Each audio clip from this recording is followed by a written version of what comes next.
let's be very, very clear. The president needed to do something important last night. The president needed to make sure that he connected, in my opinion. It wasn't about the applause. It wasn't about the exposure. The president needed to face the American people and tell them, here's what I'm hearing from you. I understand. Here's what I'm working on. And I thought he was pretty effective at that last night. Again, he could have come out raging after the Supreme Court decision striking down his tariffs. He acknowledged it and he moved on. He could have screamed and yelled at the Democrats, but he didn't.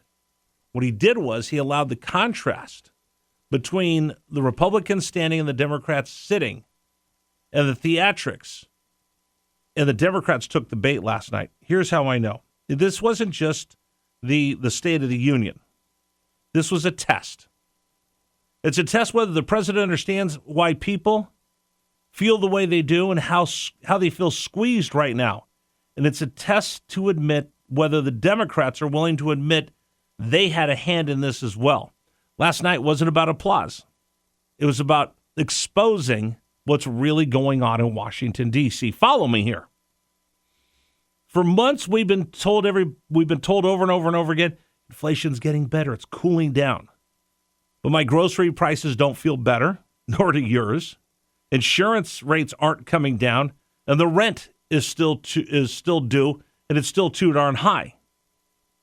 A lot of us have felt like we've been left behind. So last night, the president addressed all that, but he did it in a way that was rather clever and non-Trumpian, if you want to be honest. He just didn't talk about what he's done. He didn't say, this is the greatest of all time. This is the most unprecedented. This is big. He didn't go through his normal rhetoric that you hear of superlatives of him telling everybody, I'm the greatest president of all time. This is the greatest bill of all time. This is a big, beautiful bill. He didn't do any of that.